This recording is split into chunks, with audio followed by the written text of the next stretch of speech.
ओम श्री गणेशाय नमः। श्रीमात्से महापुराणे चत्वारिंशदधिकशततमोऽध्यायः। मनुरुवाच इदानीं सर्वधर्मज्ञ सर्वशास्त्रविशारद यात्राकालविधानं मे कथयस्व महीक्षिताम्। मत्स्यवाच यदा मन्येत तिराक्रन्देन बलीयसा पार्श्वनिग्रहाभिभूतोरस्तदा यात्रां प्रयोजयेत् योध्यान् मत्वा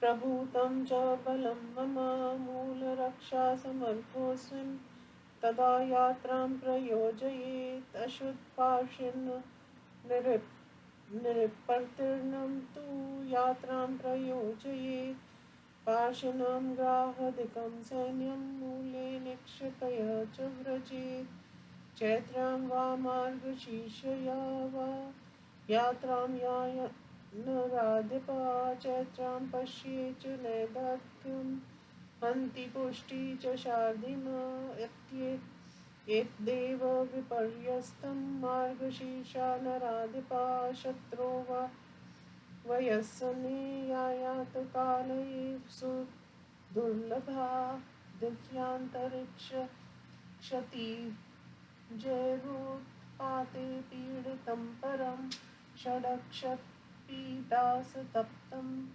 पीडितं च तथा ग्रह ज्वलन्ती च तथैवोल्कादृशं या च प्रपद्यते भूकम्पोल्कादि संयाति याम च केतु प्रसूयते निर्घातक्षपतेद्यत्र तां यायादवसुधाधिप स्वबलव्यसनोपेतं तथा दुर्भिक्षपीडितं सम्भूतान्तर्कोपं च क्षिपं प्रायादरिन्द्रिप यूकामाक्षिकबहुलं बहुपङ्क तथा विलं नास्तिकं भिन्न मर्यादं तथा मङ्गलवादिनम् अपेत प्रकृतं चैव निस्सन्नसारं च तथा जयेत् विदिष्टनायकं सैन्यं तथा भिन्नं परस्परं वयस्सनासक्तनृपते बलं राजाभियो जयेत् सैनिकानां न शस्त्राणि सफुर्वन्तदानि यत्र च दुःस्वप्नानि च पश्यन्ति बलं तद्धियो जयेत् उत्साहबलसम्पन्नः स वानुरक्तबलस्तथा पुष्टपुष्टबलो राजा परानभिमुखो व्रजेत् शरीर सफुरने धन्ये तथा दुःस्वप्ननाशने निमिते शकुने धन्ये जाते शत्रुपुरं व्रजेत् ऋषिक्षेषु षट्सु शुद्रेषु ग्रहेष्व नुगुणेषु च प्रशंकालेषु भेजाते पराण्याना राधिपा एवं तु देवसम्पन्नस्तथा पौरुषं संयुक्ता देशकालोपपन्नां तु यात्रां कुर्यान् राधिपा सफलेन क्रस्तु नागस्य तस्यापि सजले वशे अलूकस्य निषीध्वाढक्ष स च तस्य दिवावशे एवं देशं च कालं च ज्ञात्वा यात्रा प्रयोजयेत् पदातिनागबहुलां सेनां प्रावृषि योजयेत् हेमन्ते शिशिरे चैव रत्वाजिस्माकुलां हरोष्ट्रबहुलां सेनां तथा ग्रीष्मेण राधिका चतुरङ्गबलोपेतां वसन्ते वा शरदत्य सेनापदातिबहुला यस्य स्यात् पृथ्वीपते अभियोजयो भवेतेन शत्रुवीर्षं माश्रिता गम्ये वृक्षावृते देशे स्थितं यत्र शत्रुं तथैव च किञ्चित् पङ्के तथा यायात् बहुनागो नराधिपा यथाश्रबहुलो याया च शत्रुं समुपस्थितं तमाश्रयन्तो बहुलास्तांस्तु राजा प्रपूजयेत् करोश्च बहुलो राजा नदेन संस्थिता बन्धनस्थो वियोजयो हृस्तथा प्रावृषि भूभुजा हिमपातयुते देशे स्थितं ग्रीष्मे वियोजयेत् यवसेन्धनं संयुक्तं कालापार्थिवमना शरदस्सन्तो धर्मज्ञ कालो साधारणो स्मृतो विज्ञाय राजा हितदेशकालो देवं त्रिकालं च तथैवुद्ध्वा यायात् परं कालविदाम्यतेन संचिन्तय सार्धं द्विजमन्त्रविधि इति श्रीमत्स्य महापुराणे यात्रानिमित्तकाल योज्यचिन्ता नाम चत्वारिंशदधिकशततमोऽध्याय। हिंदी अनुवाद।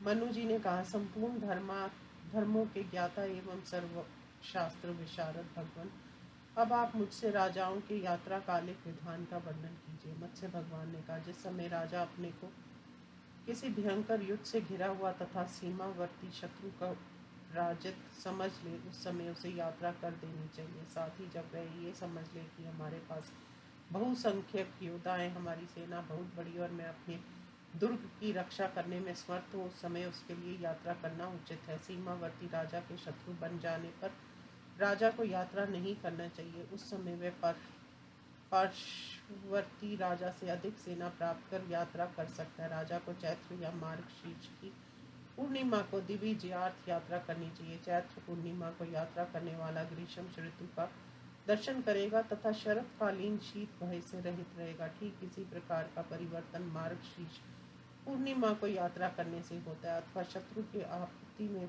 फंसने पर यात्रा करे, पर ऐसा समय अत्यंत दुर्लभ है।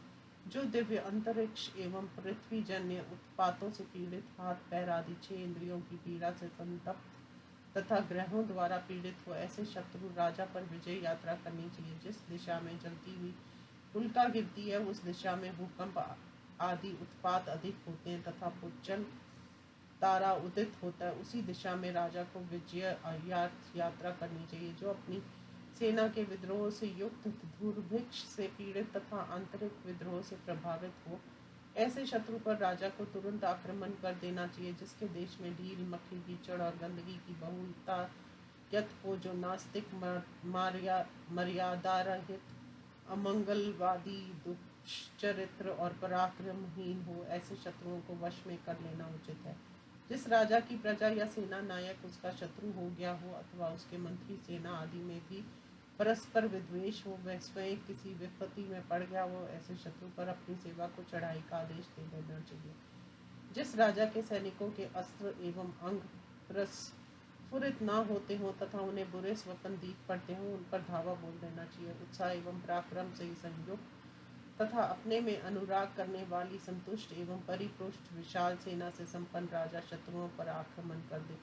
जब शुभ अंक फड़कते हों, दुख स्वप्न न दिखाई पड़ते हों तथा शुभ शुक्न दिखाई पड़ रहे हों, उस समय शत्रु की राजधानी पर चढ़ाई करनी चाहिए। जन्म नक्षत्र आदि 6 नक्षत्रों के शुद्ध होने पर, शुभ ग्रहों की स्थिति अनुकूल होने पर तथा प्रश्न करने पर, शुभदायक उत्तर मिलने पर राजा को शत्रुओं पर आक्रमण करना चाहिए। इस प्रकार दैव बल तथा पराक्रम से संयुक्त राजा देश एवं काल के अनुसार शत्रु पर चढ़ाई करे। स्थल पर मगर हाथी के वश में होता है, किंतु जल में हाथी नाग के वश में हो जाता है। इसी प्रकार रात्रि में काक उल्लू के अधीन होता है, किंतु दिन में उल्लू काक के वश में होता है। इसी प्रकार राजा को देश एवं काल का विचार कर शत्रु पर विजय यात्रा करनी चाहिए। राजा को वर्षा ऋतु में पैदल और हाथियों की सेना को हेमंत और शिशिर ऋतु में अधिक रथ और घोड़ों के सम्मान संपन्न सेना को, ग्रीष्म ऋतु में गंधे और ऊंटों से भरी हुई सेना को तथा वसंत और शरद ऋतु में चतुरंगिनी सेना को यात्रा में लगाना उचित है। जिस राजा के पास पैदल सेना अधिक हो, उसे विषम स्थान पर स्थित शत्रु पर आक्रमण करना चाहिए। राजा को चाहिए कि जो शत्रु अधिक वृक्षों से युक्त देश में या कुछ कीचड़ वाले स्थान पर स्थित हो, उस पर हाथियों की सेना के साथ चढ़ाई करे। समतल भूमि में स्थित शत्रु पर रथ और घोड़ों की सेना के साथ लेकर चढ़ाई करनी चाहिए। जिस शत्रुओं के पास बहुत बड़ी सेना हो, राजा को चाहिए कि उनका आदर सत्कार करे, अर्थात उनके साथ संधि कर ले। वर्षा ऋतु में अधिक संख्या में गंधे और ऊँटों की सेना रखने वाले राजा यदि शत्रु के बंधन में पड़ गया हो तो उस अवस्था में भी उसे वर्षा ऋतु में चढ़ाई करनी चाहिए। जिस देश में बर्फ गिरती हो वह राजा ग्रीष्म ऋतु में आक्रमण करे। पार्थिव, हेमंत और शिशिर ऋतुओं का समय काष्ठ तथा घास और साधनों से युक्त होने से यात्रा के लिए बहुत अनुकूल रहता है। धर्मज्ञ इस प्रकार शरद और वसंत ऋतुओं के काल भी अनुकूल माने गए। राजा को देश काल और त्रिकाल यज्ञ ज्योतिषी से यात्रा की स्थिति को भली भांति समझकर उसी प्रकार पुरोहित और मंत्रियों के साथ परामर्श कर विजय यात्रा करनी चाहिए। इस प्रकार श्री मत्स्य महापुराण में यात्रा काल विधान नामक 240वां अध्याय संपूर्ण हुआ। ओम नमो शिवाय।